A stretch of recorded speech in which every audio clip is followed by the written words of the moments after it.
ரெக்சோ ஆன்மீக நேயர்களுக்கு வணக்கம். உங்கள் அபிமான எண்கணிதம் மற்றும் பிரமிடாலஜியில் உலக சாதனை படைத்த திருமதி யாமினி ஆனந்த்குமார்.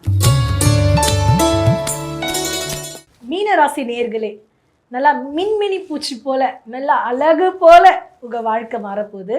இயல்பாகவே இந்த மீனராசிக்காரர் கண்கள் அழகா இருக்கும், கண்கள் இமைகள் அழகா இருக்கும், அவங்க பேசுற தோரணம் நல்லா இருக்கும், அறிவு கூர்மையா இருக்கும், அறிவு புத்தியா இருப்பாங்க, பேராசிரியராக இருப்பாங்க. அவங்க சொல்கிற விஷயங்களும் செயல்படுத்துகிற விஷயங்களும் செயல்களும் ஒவ்வொரு விஷயங்களும் பார்த்தீங்கன்னா அழகு போல் அவங்கள ரசிக்கலாம். அந்த அளவுக்கு இயல்பான தத்ரூபமான ஒரு உடையவர்கள் தான் நம் மீனராசினியர்கள். அவர்களுக்கு இனிமேல் என்ன நடக்க போகிறது, இனிமேல் வரப்போகிற காலங்கள், நேரங்கள், வாரங்கள், மாதங்கள், வருடங்கள், இப்படி ஒவ்வொன்றையும் அவங்களுக்கு எப்படியெல்லாம் இருக்க போகுது, இதனால் என்ன விஷயங்கள் நல்லது நடக்க போகுது, இதனால் நம்ம என்ன பண்ணால் மாற்றங்கள் உண்டு, மாற்றம் நிகழுமா, இப்படின்ற விஷயத்த நம்ம கண்டிப்பாக மீனராசிக்கு பார்ப்போங்க. ஏன் மீனராசி ரொம்ப பேராசிரியர், நுணுக்கமானவருங்க, திறமையானவருங்க. உங்களுக்கும் நல்ல விஷயங்கள்லாம் நிறைய நடக்க போகிறதுங்க. இப்போது சமீப காலமாக மீனராசிகளுக்கு உடல் உபாதைகள்லாம் இருக்கிறவங்க எல்லாம் கொஞ்சம் தெளிவாகி நல்ல ஒரு மாற்றம் உண்டாக இருக்கட்டும்ங்க. பெற்ற பிள்ளைகள் நம்ம பேச்ச மீனராசிக்காரங்களுக்கு கேட்காம இருக்கிற எல்லாருக்குமே ஒரு சிறு மாற்றம் ஏற்படும். ஏன்னா மீனம் இனத்தை பெருக்கிறவங்க, சங்கதியை உருவாக்குறவங்க, மீனாட்சியோட அருள் பெற்றவங்க. அப்போ எல்லா சகல சௌபாக்கியமும் உங்களுக்கு கண்டிப்பாக கிடைக்குங்க. உங்களை புரிஞ்சிக்க நாட்கள் ஆகும், காலங்கள் ஆகும். அதுக்குன்னு உங்களை கைவிட்டுட்டு போகல இந்த மீனராசிக்காரங்களுக்கு. மீனராசிக்காரங்களுக்கு ஒரு சமீப காலமாக பெற்ற பிள்ளைகள் கூட இல்லை அப்படின்னு சொல்லி ஒதுங்கி போன காலங்கள், பிரிந்து போன காலங்கள்லாம் நிறைய உண்டு. இனிமேல் வரப்போகிற காலங்கள் எல்லாம் மீனராசிக்காரர்களுக்கு உறவோடு சேர்ந்து, பிள்ளைகளோடு சேர்ந்து, சொந்தங்களோடு சேர்ந்து அனைத்து நல்ல காரியங்களும் நடக்க போகிறது. நம்ம மீனராசிகளுக்கு பிறந்த நாள் விழா கொண்டாட போகிறீங்க, சுப நிகழ்ச்சிகள் நடக்க போகுது, சீமந்தம் நடக்க போகுது, வீடு கட்டிட வேலை நடக்க போகுது. இது அனைத்து விஷயங்களும் மீனராசிக்கு நடக்க போகுதுங்க. இந்த மீனராசிக்காரங்க என்ன பண்ணலான்னா, உங்களுக்கு ரொம்ப ஒரு பதட்டமாக இருக்குது, பயமாக இருக்குது, எனக்கு நான் நல்லா தான் இருக்கேன், ஆனால் திடீர்னு ஒரு 3 நிமிஷம் எனக்கு பதட்டமாக ஆயிடுறேன், ஏன் தெரியல, ஒரு ஷிவரிங்காக இருக்குது அப்படின்னா ஒன்றும் இல்லைங்க. நல்லா நிறைய தண்ணி குடிங்க. ஒரு வாட்டர் பாட்டிலையோ ஒரு செம்புலையோ பிடிச்சு வச்சு தண்ணியை பொறுமையாக நிதானமாக குடிங்க. கடகடன்னு குடிக்காமல் பதட்டம் இல்லாமல் பொறுமையாக குடிச்சிங்கன்னா ரொம்ப சந்தோஷமான ஒரு வாழ்க்கையை வாழ்வீங்க. ஏன்னா மீனம் அது இயல்பாகவே பார்த்தீங்கன்னா தண்ணி கூட தான் அவரோட பயணங்களே இருக்கும். அப்போது நீங்கள் எந்த அளவுக்கு தண்ணி குடிக்கிறீங்களோ அந்த அளவுக்கு உங்களுக்கு நல்ல சக்திகள் உருவாகும். அந்த 7 சக்ராஸுமே நல்லா நார்மலாக வேலை பார்ப்பாரு. உங்களுக்கு இந்த கவர்மெண்ட்ஸ் வேலைலாம் உங்களுக்கு நிறைய கிடைக்க உண்டு. நீங்களும் என்ன பண்ணுங்க, சுற்றுலாலாம் போயிட்டு வாங்க, குடும்பத்தோட மலை பிரதேசங்கள் போயிட்டு வாங்க. வெளிநாடு யோகா அமைப்புமே மீனராசிக்காரங்களுக்கு நிறைய இனிமேல் வரப்போகிற காலங்களில் நல்லா உண்டு. ஹாஸ்பிட்டல் செலவு விரயங்கள்லாம் கொஞ்சம் கம்மியாகும். ஊதிய உயர்வு அதிகரிக்கும். உங்கள் புத்திசாலித்தனத்தால் லாபத்தை ஈட்டுவீங்க. சந்தோஷமான மகிழ்ச்சியான வாழ்க்கையை உங்கள் பிள்ளைங்களோடு நீங்கள் வாழ போகிறீங்க. நம்ம மீனராசி நேயர்கள் என்ன பண்ணலாம், சாப்பாடு விஷயத்தில் ரொம்ப கவனமாக நீங்கள் இருக்கலாம். கவனம் எப்படின்னா, நல்ல பொறுமையாக நிதானமாக மென்று சாப்பிடும்போது உடல் நலத்துக்கு ரொம்ப ஆரோக்கியமாக இருக்கும். இந்த மீன ராசிக்காரங்க என்ன பண்ணலாம், கீச்சைன் மீன் இருக்க மாதிரி கீச்சைனை நீங்கள் யூஸ் பண்ணிக்கோங்க. அதிகமாக ஒரு பாசிட்டிவ் வைப்ரேஷன் கிடைக்கணும் அப்படின்னா ஒரு முறையாவது மீனாட்சி அம்மாவை பார்த்துட்டு வர்றது ரொம்ப நல்லது. நான் சென்னையில் இருக்கேங்க, ரொம்ப தூரமாக இருக்குது மதுரையில் மீனாட்சி அம்மாவை. காஞ்சி காமாட்சியை பார்த்துட்டு வாங்க. காஞ்சி காமாட்சி கூட எனக்கு ரொம்ப தூரமாக இருக்குன்னா மாங்காடு காமாட்சி அம்மா பார்த்துட்டு வாங்க, சரிங்களா? நம்ம ஒரு நினைக்கிற விஷயங்களை இன்ன நாளில் நம்மளால் செயல்படுத்த முடியலன்னா ஏதோ ஒரு நாள் நமக்கு கண்டிப்பாக நல்ல நாட்களாக அமையும். நம்ம என்னென்னலாம் நம்ம போகணும்னு நினைக்கிறோமோ அதெல்லாம் ஒரு காலகட்டத்தில் நல்ல விஷயங்களாக நமக்கு நடக்க ஆரம்பிக்கும். மீன ராசியை பொறுத்த வரைக்கும் இனத்தையும் சங்கதிகளும் உருவாக்கணும் அப்படின்னு நினைக்கிற ஒரு ராசி. ஆனால் நீங்கள் இதெல்லாம் நினைப்பீங்க, நம்மளை சுற்றி இருக்கவங்க அப்படிலாம் நினைக்க மாட்டாங்க. எப்படி இருப்பாங்கன்னா, இவளை ஏதாவது ஒரு மட்டை தட்டிகிட்டே இருக்கணும், ஏதாவது ஒன்று பண்ணணும் அப்படின்னு சொல்லிட்டு நினைப்பாங்க. இதுக்காக நீங்கள் மனசை எப்போவுமே தளர விடக்கூடாது. மீன ராசியை பொறுத்த வரைக்கும் சொல்கிறவங்க பேசிட்டு தான் இருப்பாங்க. அதை நம்ம பெருசாக காதில் நல்ல விஷயங்களை காதில் ஏற்றிட்டு மூளை கொண்டு போகணும். கெட்ட விஷயத்தை இந்த காதில் வாங்கி இந்த பக்கம் விட்டுட்டு நம்ம எப்படி செயல்படுத்தினா நம்ம வாழ்க்கை நல்லாயிருக்கும், எப்படி பண்ணால் நம்ம வெற்றியான இருப்போம் அப்படின்னு சொல்கிறது கவனத்தை இருக்கணும். நீங்கள் பேராசிரியர் என்றதுனால ஸ்கூல்லையும் காலேஜில் இருக்கிற அதே ஸ்ட்ரிக்ட்டை வந்து நம்ம வீட்டில் மட்டும் காமிக்கக்கூடாது. ஏன்னா அது நம்ம வந்து வீட்டில் நம்ம என்ன போஸ்டிங்கோ அந்த போஸ்டிங்கில் நம்ம அன்பு கொடுத்தோன்னா நமக்கு அன்பு இரட்டிப்பாக வரும்.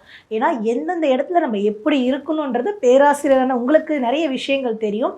இந்த சமயம் மீன ராசிக்கான நேயர்களுக்கு என்னென்னா, அமைதி, பொறுமை இதெல்லாம் இருந்தாலும், கோபம் இதெல்லாம் இருந்தாலும், கடமை, கண்ணியம், கட்டுப்பாடு இதெல்லாம் நிறைய அவங்க வந்து இப்படி தான் இருக்கணும், இந்த பாத்திரம் இங்கே வச்சானா இங்கே தான் இருக்கணும், இந்த ஜாமான் இங்கே வச்சா இங்கே தான் இருக்கணும், இந்த தட்டு இங்கே தான் இருக்கணும், இந்த துணி இங்கே தான் இருக்கணும், இதெல்லாம் நீங்கள் நினைப்பீங்க, கரெக்டு தான். ஆனால் அந்த துணியும் அந்த தட்டும் கண்டிப்பாக மடித்து வைக்கிற நேரத்தில் கரெக்டாக வீட்டில் எல்லாமே செயல்படுத்துவாங்க. நம்ம ரொம்ப அதிகமாக ரூல்ஸ் அண்ட் ரெகுலேஷன்ஸ் சில விஷயத்தில் பேசும்போது இதனால் இவங்களுக்கு வந்து பகைகள் உருவாக நேரிடும். வீட்டில் இருக்கவங்கள எதிரியாக மாறுவாங்க, கோபங்கள் உண்டாகும். அப்போனா வீடை ரொம்ப சுத்தமாக வச்சுருக்கிறது ரொம்ப நல்லது. இவங்க எப்போவுமே வீடு சுத்தமாக இருக்கணும், நீட்டாக இருக்கணும், எந்த ஒரு எந்த ஒரு வைப்ரேஷன், நெகட்டிவ் வைப்ரேஷனும் இருக்கக்கூடாது அப்படின்னு நினைப்பாங்க. நம்ம எல்லாமே ஸ்ட்ரிக்டாக இருக்கணும்னு நினைப்போம். ஆனால் எதிர்த்தரப்பால் அவங்க செய்வாங்க அந்த வேலையை, ஸ்லோவாக செஞ்சாலும் அதில் அவங்க ஜெயிச்சிருவாங்க. அவங்களுக்கான நேரத்தை நம்ம கொடுக்கணும். நம்மளுடைய கோபத்தையும் வீரியத்தையும் அவங்கக்கிட்ட காமிக்கக்கூடாது. ஸோ நம்ம வீடு சுத்தமாக இருக்கணுன்றது ரொம்ப ரொம்ப ரொம்ப நல்ல விஷயம். ஏன்னா சில பேர் வந்து அங்கங்கே துணியை போட்டு வச்சுருவாங்க, பாத்திரத்தை அங்கங்கே போட்டு வச்சுருவாங்க. எந்தெந்த பொருள் எந்தெந்த இடத்துல வைக்கிறதுக்கு ரொம்ப ரொம்ப ரொம்ப நல்லது. நீங்கள் வந்து மீன் தொட்டி நீங்கள் வளர்க்குறது ரொம்ப சிறப்பு. வடக்கு கிழக்கு இல்லை தென்கிழக்கு மூலையில் மீன் வச்சு வளங்க. கோல்டு ஃபிஷ் வைங்க, இல்லைன்னா 8 சிகப்பு மீன், 8 ஒரு கருப்பு மீன், ஒன்று மொத்தம் 9 மீனை வச்சு நீங்கள் வளங்க. ஒரு மீன் வந்து ஏதோ ஒன்று ஆயிடுத்து அப்படின்னா நீங்கள் அதுக்காக நீங்கள் பயப்பட வேண்டியதே கிடையாது. நமக்கு வந்து பிரச்சனைகள் சரியாயிடுச்சுன்னு நினச்சிட்டு அடுத்த ஒரு 3 நாளோ 4 நாளோ 5 நாளோ நீங்கள் பிறகு என்ன பண்ணலாம், மீன் வாங்கி நீங்கள் திரும்ப அந்த தண்ணிக்குள்ளே நீங்கள் விடலாம். அதனால் சுத்தப்படுத்தி வைங்க தண்ணியை. அதேமாரி மீன ராசிக்காரங்க நிறைய தண்ணி குடிங்க. எந்த அளவுக்கு நீங்கள் தண்ணி குடிக்கிறீங்களோ அந்த அளவுக்கு உங்கள் உடலுக்கும் மூளைக்கும் ரொம்ப ரொம்ப ரொம்ப நல்லது. நல்ல விஷயங்களாக நடக்கும். பதவி உயர்வு இந்த மீன ராசிக்காரர்களுக்கு இனிமேல் வர காலகட்டத்தில் நல்ல விஷயங்களாக நடக்கும். நல்லது மட்டுமே நடக்கும். வெற்றி உண்டு, ஜெயம் உண்டு, நிச்சயம் உண்டு. நாங்கள் வீட்டில் இந்த சிம்பிள்ஸை நோக்கி என்னென்ன ஜீவன்களை நம்ம வீட்டில் வந்து வளர்ப்போம். சில பேர் நாய் வளர்க்கலான்னு சொல்கிறாங்களா மேம், பூனை வளர்க்குறான்னு சொல்கிறாங்களா மேம், எனக்கு நாய்னா பயம் மேம், எனக்கு அலர்ஜி, பூனைனா அதை விட அலர்ஜி மேம், நான் என்ன மேம் வளர்க்குறது அப்படின்னு நீங்கள் ஆசைப்பட்டீங்கன்னா நீங்கள் மீன் வளர்க்கலாங்க. மீன் என்னென்னா 8 சிகப்பு மீன்ங்க, 8 சிகப்பு மீன், இல்லைன்னா அந்த கோல்டு ஃபிஷ்ஷுன்னு சொல்லலாம், ஒரு கருப்பு மீன். அப்போ என்ன ஆகிறாங்க, அந்த இடத்துல 9 நவகிரகங்களும் நம்ம என்ன நினைக்கிறோமோ அவங்க அத்தனை பேரும் அவங்கள ஆட்சியில் இருக்காங்கன்னு நினச்சிப்போம் நம்ம. சரிங்களா? அவங்கள எந்த பக்கம் வைக்கலாம்னு பார்த்தீங்கன்னா வடக்கு அல்லது கிழக்கில் நம்ம வைக்கலாம். அப்போ தென்கிழக்கு திசையை நோக்கி நம்ம வைக்கும்போது நல்லா சுத்தமான ஒரு இடத்துல அதை வந்து தூய்மைப்படுத்தணும். சில பேர் சொல்லுவாங்க, நான் 15 நாளைக்கு ஒரு வாட்டி தாங்க கழுவுங்க, எங்க நான் 20 நாளைக்கு ஒரு வாட்டி கழுவுங்க. அது எப்படிங்க? நம்ம எப்படி தினந்தோறும் சுத்தமாக இருக்குமோ சரி, தினந்தோறும் வந்து அந்த மீன்களை வந்து நம்ம கரெக்டாக பண்ண முடியலன்னா ஒரு 3 days 4 days வந்து அதை சுத்தப்படுத்துகிற, அதை கரெக்டாக வச்சுக்கணும். அதுக்கு ஃபுட்டுனா கரெக்டான ஃபுட்டு கொடுக்கணும். அதை தண்ணி அளவை பார்த்துக்கணும். ஸோ இதை பார்த்துட்டு அந்த தென்கிழக்கு மூலையிலையும் அல்லது வடக்கு அல்லது கிழக்கு பக்கத்துலையும் நீங்கள் வைக்கும்போது நல்ல விஷயங்களாக அதான் நல்லதே நடக்கும். நம்மளுக்கு ஏதோ ஒரு பிரச்சனை வீட்டில் வருது, ஏதோ ஒரு சஞ்சலம் வருது, மனக்குழப்பம் இருக்குது, மாமியாருக்கு மருமகளுக்கு சச்சரவு இருக்குது, சண்டை இருக்குது, இப்படியெல்லாம் இருக்குன்னா அந்த ஜீவராசிகள் என்ன பண்ணும், ஏதோ ஒன்று வந்து அவங்க உயிர் விடுவாங்க. அப்போ அவங்க அந்த மீன் வந்து உயிர் விட்டோம், நீங்கள் அதனால் அபசகுணம் நினைக்க வேண்டாம். நமக்கு வர பிரச்சனை ஏதோ வந்து அந்த ஜீவராசி எடுத்துக்கிச்சு நினச்சிட்டு ஒரு 4 நாளோ ஒரு 5 நாளோ ஒரு 7 நாளோ ஒரு கேப் விட்டுட்டு அப்புறம் இன்னொரு மீனை நீங்கள் வாங்கி விடுங்க. சரி, இதனால் வந்து நல்ல விஷயங்கள் நடக்கும். ஸ்பெசிஃபிக்காக சொல்கிறேன், மீன் வந்து பொதுவான ஒரு விஷயம் நம்ம வளர்க்குறதுனால மீன் வந்து இனத்தை பெருக்கெடுக்கிறது, இனத்தை குட்டி போட்டு அது சங்கதியை வந்து வளர்க்குறது. அப்போ என்ன ஆகணும், நம்ம சங்கதிகளை தொடர்ந்து வளர்த்து நல்ல பாசமாக அன்பாக நேசமாக இருப்போம்னு ஒரு ஐதீகம். அப்புறம் என்ன பண்ணலாம் நம்மனா, மீன் கீச்செயின் கூட யூஸ் பண்ணலாம். அது யார் யூஸ் பண்ணலான்னா இந்த மீன ராசிக்காரங்க நல்லாவே யூஸ் பண்ணலாங்க. மீன ராசிக்காரங்க மீன் யூஸ் பண்ணலாம். அப்போ அந்த அதில் பேராசிரியர் அதில் என்ன சொல்கிறது, நல்ல ஒரு பலமான ஒரு இடத்துல இருக்கார். அப்போ வீட்டில் என்ன பண்ணுவோம், ஒரு கீச்செயின், மீன் வாங்க முடியாதவங்க சொல்கிற ஒரு கீச்செயின் வந்து மீன் கீச்செயினை வாங்கி நம்ம வச்சுப்போம். ஸோ இது என்ன ஆகுனா சின்ன சின்ன விஷயங்கள் நம்மளையே நம்ம பாசிட்டிவாக மாற்றும் போது நல்லாயிருக்கும். நமக்கு எல்லா டைம்லேயும் எங்கே 7:30 சனி நடக்கிற ஒரு விஷயங்கள் தான். இதனால் வந்து நம்ம சாப்பிடாமல் இருக்க முடியாது, தூங்காமல் இருக்க முடியாது. நம்மளோட ரெகுலரான வாழ்க்கையை நம்ம வாழ்ந்துக்கிட்டு தான் இருக்கணும். நம்ம கண்டக சனி, பாதக சனி, ஜென்ம சனி, அத்தம சனி, அத்தாஷ்டம சனி, எந்த சனி நடந்தாலும், எந்த சனி பகவானோட ஆதிக்கம் இருந்தாலும் பெருசாக நம்மளை ஒன்றும் தாக்காதுங்க. இதுக்காக நம்ம பயந்துக்கிட்டு ஐயோ எனக்கு வந்து 7:30 சனி நடக்குது, எனக்கு சந்திராஷ்டம் நடக்குது. சந்திராஷ்டம் நடந்தால் என்ன? அமைதியாக இருன்னு சொல்கிறது. உன்னுடைய வாயை அமைதி காக்கவும் அப்படின்ற ஒரே ஒரு அர்த்தம். அது நம்மளால் காக்க முடியாதா? அன்றைக்கி ரொம்ப நீண்டு பேச வேண்டாம்.